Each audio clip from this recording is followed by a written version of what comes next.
আর একটা বিষয় রয়েছে, যারা বলছেন নন পলিটিক্যাল, একটা ভিডিও দিয়েছি, আরও ভিডিও আসছে। বিজেপি অফিসের মধ্যে কারা বসে আছেন? এরা কি জুনিয়র ডক্টর? দিনে দুবার ব্যবহার করো স্টপেজ ক্রিম আর নিজেকে রাখো evergreen. Keya Seth aromatherapy stoppage cream, আর খুঁজে পাও নতুন আমিকে। যে ভিডিওটা ছেড়েছি, যে ভিডিওটা এক্স হ্যান্ডেলে দিয়েছি, এটা কি বিজেপির পার্টি অফিস? আর যারা বসে আছেন তারা কি আন্দোলনরত জুনিয়র ডাক্তারদের একটা অংশ? যদি এটা ভুল হয় তাহলে স্পষ্টভাবে বলে দেওয়া হোক এটা ভুল। আর যদি এটা ঠিক হয় তাহলে কেন, কোন কারণে বিজেপি অফিসের মধ্যে জুনিয়র ডাক্তারদের একাংশ ভেতরে বসে কোন বুদ্ধি নিতে গেছিলেন? কিসের কারণে ছিলেন? যদি ভুল হয় বলে দিন ভুল, সোশ্যাল মিডিয়ায় ঘুরছে ভুল। আর যদি ঠিক হয় তাহলে বলতে হবে কেন গেছিলেন। বিজেপি নেতা আপনারা বলছেন নন পলিটিক্যাল, সিপিএম এর লোকেরা ওখানে বসে থাকছে। বিজেপির উত্তর কলকাতার যুব সভাপতি দল বল নিয়ে সেখানে গিয়ে নানা রকম রসদ বিলি করছে। ওই বিজেপির পামেলা ম্যাডাম দল বল নিয়ে গিয়ে রসদ বিলি করছেন। আরেকজন কি নাম বিজেপির মহিলা নেত্রী, তিনিও দেখলাম হাত পাকা দিয়ে হাওয়া টাওয়া করছেন ইত্যাদি। তাহলে এই একটা যদি নন পলিটিক্যাল, ওপাশে সিপিএম পন্থী যারা তারা ঢুকছেন, যারা নকশালপন্থী আন্দোলনের সঙ্গে তারা ঢুকছেন, যারা প্রাইভেট হাসপাতালে চিকিৎসা করছে পুরোদস্তুর, সেই ডাক্তারবাবুরা এখানে এসে উৎসাহ দিচ্ছেন কাজ বন্ধ রাখো সরকারি হাসপাতালে। এটা কোনো কথা হলো? যে নন পলিটিক্যাল তা আপনারা ক্লিয়ার করে বলুন। নন পলিটিক্যাল বলতে আপনারা কি বোঝান? যে ওই জায়গাটা তৃণমূল বিরোধীদের একটা মঞ্চস্থল? নন পলিটিক্যাল মানে কি তৃণমূল বিরোধীদের মঞ্চস্থল?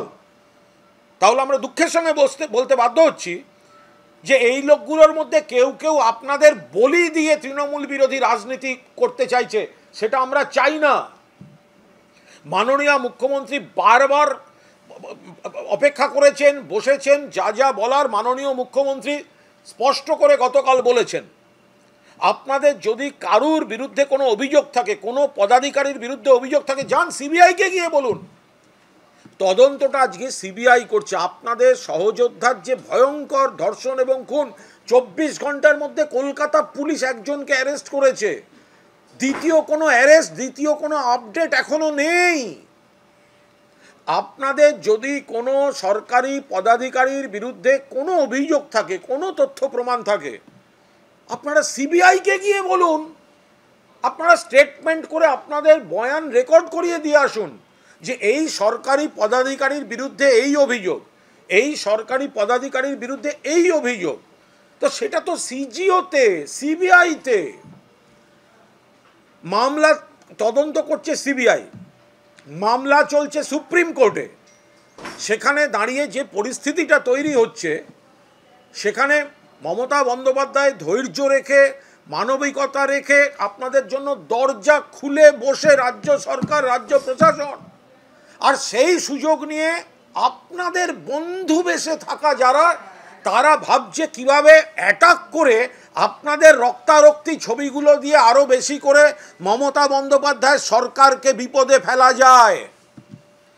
ফলে দয়া করে আপনারা এই বিষয়টা গুরুত্বের সঙ্গে বিবেচনা করুন এবং আপনারাও, পুলিশ প্রশাসন যেমন নিশ্চয়ই করবে, আপনারাও সহযোগিতা করুন। দয়া করে কোনো বহিরাগত কোনো দলের আপনাদের জেনুইন জুনিয়র ডক্টররা ছাড়া দয়া করে অন্য কোনো প্রাইভেট হসপিটালে ডাক্তার গিয়ে ওখানে বিপ্লব করবে, যারা আপনাদের এই সময় আন্দোলনের সঙ্গে নেই অথচ রাজনৈতিক পরিচয় আছে, এরম কোনো ব্যক্তিদের আপনারা ওই জায়গাটা অ্যালাউ করবেন না। এর বিপদ কোন দিক থেকে আসছে আর পুরো দায়টা তখন সরকার পক্ষের ঘাড়ে চাপবে। আপনারা জখম হবেন, আপনাদের রক্তারক্তির কাণ্ডের ছবিটা, এবং সেটা নিয়ে সরকার বিরোধী রাজনীতি হবে। ফলে এটা পুলিশ প্রশাসন যেমন ব্যবস্থা নিচ্ছে, আপনারাও নিশ্চিতভাবে অত্যন্ত সতর্কতার সঙ্গে আপনাদের নিরাপত্তা বেষ্টনী আপনারা তৈরি করে রাখুন।